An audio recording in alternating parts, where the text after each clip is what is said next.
علی بھائی ہم بچپن سے ایک نعرہ سنتے ہوئے آئے ہیں، حق چار یار. تو ایک تو اس کو تھوڑی سی تفصیل بتا دیجیے کہ یہ کیوں کہا جاتا ہے، اور ایک نعرہ جو سنی اور شیعہ دونوں میں کامن ہے وہ ہے پنجتن پاک کرنا، تو اس پہ تھوڑی سی روشنی ڈال دیجیے. دیکھیں جی، یہ دونوں نعرے جو ہیں فارسی کے ہیں، اور فارسی یعنی لنگوسٹک ہے. ہمیں ان ٹرمز کے ساتھ کوئی اختلاف نہیں ہے. نماز کا لفظ قرآن و حدیث میں کہیں نہیں ہے، صلاح ہے، یہ فارسی کا ورڈ ہے، ٹرم ڈیوائز کی گئی ہے نماز کے لیے. تو انگریزی میں ہم پریئر کہہ دیتے ہیں، حالانکہ پریئر جو ہے وہ اپروپریٹ ٹرانسلیشن نماز کی نہیں ہے. پریئر تو صرف دعا کو کہتے ہیں. نماز میں تو آپ پوسچر بناتے ہیں، ورشپ کرتے ہیں خدا کی. ٹھیک ہو گیا. حق چار یار اہل سنت کے ہاں یہ ٹرم ہے، کیونکہ عربی میں چے نہیں ہوتا، جیسے پنجتن پاک کا پے نہیں ہوتا، حق چار یار کا چے بھی نہیں ہوتا. یہ وہ لال رومال والے کہہ رہے ہوتے ہیں نا یہ تو ایران کی ٹرم ہے، تو حق چار یار کس کی ٹرم ہے؟ تو انہوں صرف پے نظر آیا پنجتن پاک دا، چے نہ نظر آیا حق چار یار دا. ٹرم آپ جو مرضی بناتے ہیں اسے کیا فرق پڑتا ہے؟ آپ اور بنائیں، ٹھیک ہو گیا، جتنی مرضی ٹرم بنائیں. حق سچ یار، حق سب یار بنا دیں آپ، کوئی مسئلہ نہیں. اور پھر یار کے لفظ میں دیکھ لیجئے گا گستاخی کا فتویٰ نہ لگ جائے. یار کا لفظ نیٹوریس بھی یوز ہوتا ہے، یار کا لفظ پازیٹیولی نہیں ہوتا، لیکن ہم تو پازیٹیو ہیں، کوئی فرق نہیں پڑتا. جب ٹرم ڈیوائز ہو جائے کوئی فرق نہیں پڑتا. حق چار یار سیدنا ابوبکر، عمر، عثمان و علی کو کہا جاتا ہے، کیونکہ ابو داؤد ترمذی کے اندر حدیث موجود ہے. میں نے سرچ پیپر میں بھی ڈالی ہے. پہلا ٹاپک یہ ہے کہ آپ صلی اللہ علیہ وآلہ وسلم نے فرمایا میرے بعد خلافت 30 سال تک رہے گی. پھر حضرت سفینہ کہتے ہیں کن؟ ابو بکر کے 2 سال، عمر کے 10 سال، عثمان کے 12 سال اور علی کے 6 سال. علی کے جو 6 سال ہیں وہ اصل میں 5.5 سال ہیں. حسن ابن علی کی خلافت کو ایک حضرت علی کی خلافت کا حصہ مانا جاتا ہے، ورنہ یہ 5 خلفائے راشدین ہیں. تو حق چار یار جو کہہ رہے ہیں وہ بھی حسن ابن علی کو مانتے ہیں، بلکہ اب انہوں نے لکھنا بھی شروع کر دیا. میں نے کئی دیوبند کی مسجد کے اندر دیکھا ہے حسن ابن علی کو خلیفہ راشد 5واں لکھا ہوا. بریلویوں کی مسجد میں، ایک تو جیلم میں بریلویوں کی مسجد انہوں نے لکھے ہوئے 5 خلفائے راشدین. لیکن حضرت حسن ابن علی کے 6 مہینے جو ہیں وہ ایک ٹرانزیشن پیریڈ ہی تھا، وہ حضرت علی کے کھاتے میں ہی ڈال کے نا تو وہ پورے کیے جاتے ہیں ڈومیننٹ پرسنالٹی کے طور پر. تو حق چار یار. پھر سنیوں نے ذرا علیحدہ بھی کرنا تھا، وہ 5 تھے تو یہ 5 بنا دیتے تو سیم ہی ہو جاتے. شکر ہے نہیں بنائے، ورنہ کہنا تھا سنیوں کے 5 یار وہ ہیں اور شیعہ کے وہ ہیں. شکر ہے یہ 2 الگ ہو گئے ہیں تو ہم دونوں ہی مان رہے ہیں. ٹھیک ہو گیا نا؟ تو اس میں حضرت سفینہ کہتے ہیں کہ یہ 30 سال خلافت پوری ہوئی. پھر ان کا شاگرد پوچھتا ہے کہ یہ آل امیہ تو کہتے ہیں حضرت علی علیہ السلام تو خلیفہ ہی نہیں ہے. علی علیہ السلام لکھا ہے امام داؤد نے اس پہ، تو کہتے ہیں یہ ان کی پیٹھ سے جھوٹ نکلا ہے. حقیقت تو یہ ہے کہ ان کی حکومت بدترین بادشاہت ہے اس روئے ارض کے اوپر. تو یہ حق چار یار پھر بن گئے. اس کے بعد پھر ابو داؤد کے الفاظ ہیں ملوکیت شروع ہو جائے گی. تو ظاہر ہے وہ پہلے ملک اسلام کے حضرت معاویہ بن ابی سفیان رضی اللہ تعالیٰ عنہ، وہ خلیفہ راشد نہیں ہے، وہ ملک ہے، بادشاہ. پنجتن پاک، سر پنجتن پاک سے مراد نبی صلی اللہ علیہ وآلہ وسلم کو سینٹرڈ کرتے ہوئے 4 مین ہستیاں ہیں جو آپ کے اہل البیت ہیں. وہ صحیح مسلم میں حدیث ہے. اما عائشہ ہی خود روایت کر رہی ہیں رضی اللہ تعالیٰ عنہ وسلام اللہ علیہ. یہ ساری حدیثیں سرچ پیپر میں بار بار بتا رہا ہوں، ٹینشن نہیں لینی، ہم نے PDF JPG نہیں لگانا. اس سرچ پیپر میں خود دیکھ لیجئے گا، فی البدی گفتگو ہے، اس کا ٹیسٹ خراب نہ ہو. صحیح مسلم میں حدیث ہے. اما عائشہ کہتی ہیں نبی علیہ السلام ایک دن اپنے گھر سے اس حال میں برآمد ہوئے کہ کالی چادر اوڑھی ہوئی تھی جس پہ اونٹ کے کجاووں کی مانند ہڈیوں کی شکل کی جو ہے وہ پرنٹس بنے ہوئے تھے، منقش چادر تھی.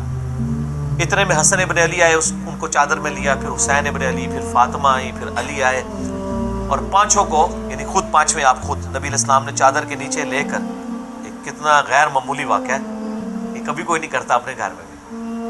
اور بیوی پاس کھڑی ہے، ان کو نہیں بیچ میں شامل کیا. ام سلمہ والی روایت میں آتا ہے کہ ایک دفعہ یہ معاملہ پھر رپیٹ ہوا. اس میں ام سلمہ کہتی ہے یا رسول اللہ علیہ وسلم میں بھی تو اہل بیت میں سے ہوں، مجھے آپ شامل کریں. تو آپ فرمایا تم بھی آ جاؤ چادر کے نیچے. لیکن ام سلمہ کہتی ہیں مجھے حضور نے چادر کے نیچے تو لے لیا، لیکن جو حضور نے دعا کر رہی تھی نا وہ پہلے کر چکے تھے، وہ دوبارہ نہیں کی. یعنی وہ دعا کا حصہ مجھے نہیں ملا، چادر میں مجھے دل جوئی کے لیے حضور نے شامل. یہ اسپیشل پروٹوکول، یہ مسند احمد کی روایت میں نے اس میں ڈالی.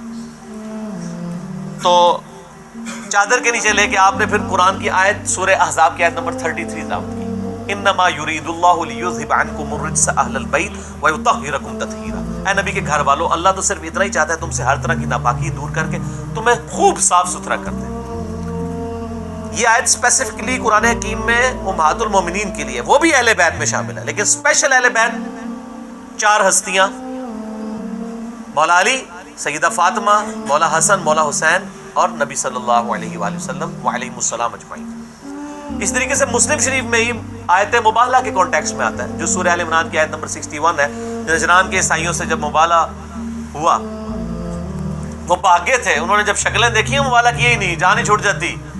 آپ کو یرموک لڑنی ہی نہیں پڑنی تھی اگر اس وقت مباہلہ ہو جاتا۔ اے نبی ان سے فرماؤ کہ علم آ جانے کے بعد تم پھر بھی جھگڑا کرتے ہو۔ تعالوا ندعو ابناءنا وابناءکم ونساءنا ونساءکم وانفسنا وانفسکم ثم نبتہل فنجعل لعنت اللہ علی الکاذبین۔ گڑ گڑا کے اللہ کے حضور دعا کرتے ہیں، تم بھی اپنے بچے لے آؤ، ہم بھی اپنے بچے لے آتے ہیں، تم بھی اپنی عورتیں لے آؤ، ہم بھی اپنی عورتیں لے آتے ہیں، تم خود بھی آ جاؤ، ہم خود آ جاتے ہیں۔ اللہ کے حضور گڑ گڑا کے دعا کرتے ہیں کہ جو جھوٹا ہے اسی وقت لعنت پڑے، ختم ہو جائے۔ اور انہوں نے جو تکیا نا دوسری طرف سے سیدنا حسن، سیدنا حسین، مولا علی، سیدہ فاطمہ آ رہی ہیں، صرف بچوں کے چہرے دیکھے انہوں نے کہا ہم نے مباہلہ کرنا ہی نہیں، ورنہ یرموک لڑنی نہیں پڑنی تھی۔ تو یہ آیت نازل ہوئی، اس کے کانٹیکس میں صحیح مسلم میں حدیث ہے، سعد ابن ابی وقاص کہتے ہیں کہ اس موقع پر نبی صلی اللہ علیہ وسلم ان کو لے کے آئے اور کہا اللہم ہؤلاء اہل بیتی، یہ میرے اہل بیت ہیں۔ حالانکہ اس میں تھا اپنی عورتیں لے آؤ، تو نبی علیہ السلام کی کم از کم 9 بیویاں موجود تھیں، کوئی نہیں لے کے آئے۔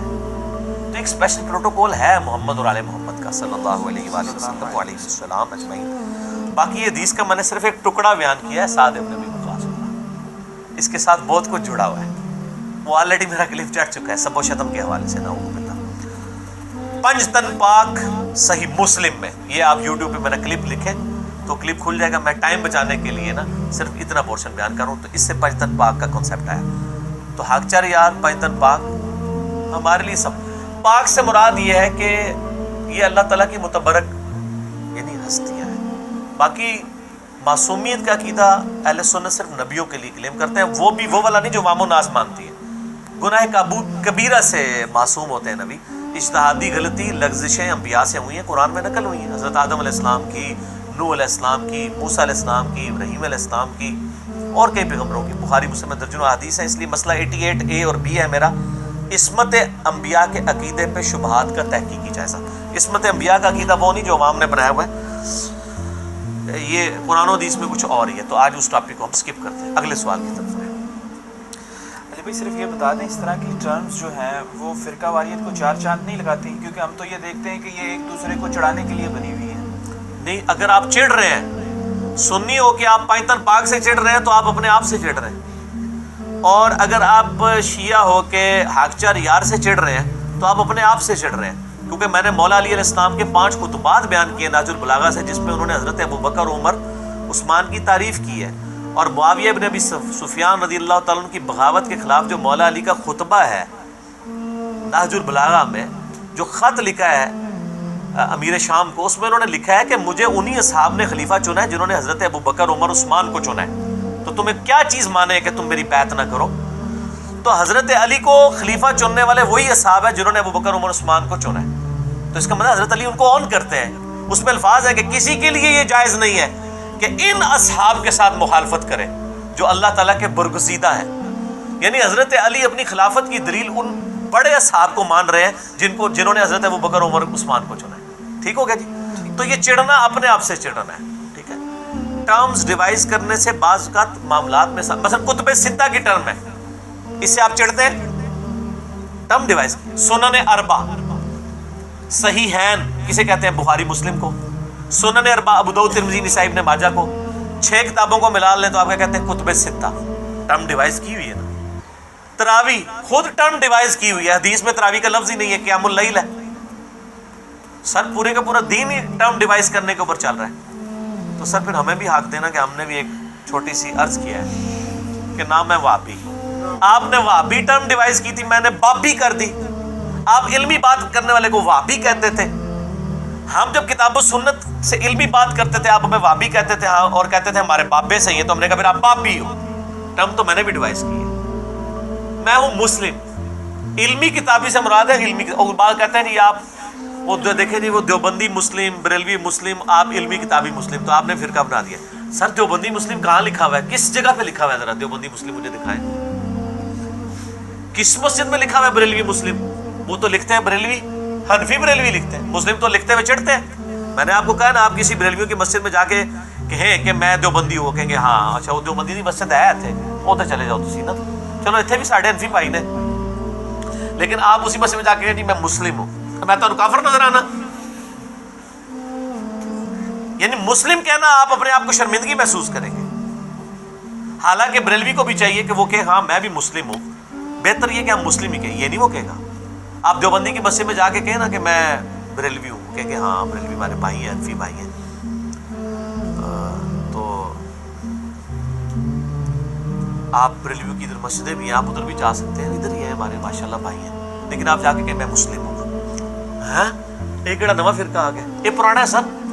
وَسَمَّاكُمُ الْمُسْلِمِينَ مِن قَبْلُ وَفِي هَذَا، اللہ نے تمہارا نام، ابراہیم علیہ السلام نے اس قرآن کے نزول سے پہلے تمہارا نام مسلم رکھا تھا، اللہ نے اس کتاب میں انڈورس کر دیا۔ تو یہ ان ناموں کے ساتھ چڑھ رہے ہوتے ہیں، مسلم نام سے چڑھ رہے ہوتے ہیں، کوئی اپنے آپ کو دیوبندی مسلم کے لفظ ہے۔ ہم جب علمی کتابی کہتے ہیں مراد یہ نہیں ہے کہ یہ اسی طریقے سے ہے جیسے حنفی بریلوی، حنفی دیوبندی، علمی کتابی مسلم، یہ ویسا نہیں ہے۔ یہ علمی کتابی اس لیے ہے ایتونی بکتاب من قبل ھذا او اثارۃ من علم ان کنتم صادقین۔ اچھا مجھے بتائیں بریلوی دیوبندیوں سے جب آپ پوچھیں تو وہ کہتے ہیں ہم اہل سنت والجماعت ہیں، یعنی نبی علیہ السلام کی سنت پہ، صحابہ کی جماعت کی سنت پہ، صرف ٹائٹل کی حد تک۔ اہل سنت تو سارے کہہ رہے ہیں، آپ قادیانیوں سے پوچھیں وہ بھی اپنے آپ کہیں گے ہم سنی شیعہ تفریق میں ہم سنی کیٹیگری میں فال کرتے ہیں۔ ان سے پوچھیں یہ اہل سنت والجماعت جو آپ یوز کر رہے ہیں، نبی علیہ السلام کی سنت اور ان کے صحابہ کی سنت، اس سے ہم یہ رزلٹ نکالیں کہ آپ اللہ کی سنت پہ عمل کو نہیں کرتے، یہ رزلٹ نکال لیں۔ علمی کتاب اس لیے کہ نبی علیہ السلام کی حدیث ہے حاکم میں، اپنے بعد دو چیزیں چھوڑ کے جانا، ایک اللہ کی کتاب اور اس کے نبی کی سنت۔ غدیر خم پہ بھی کہا کتاب اللہ اور اہل بیت کا احترام۔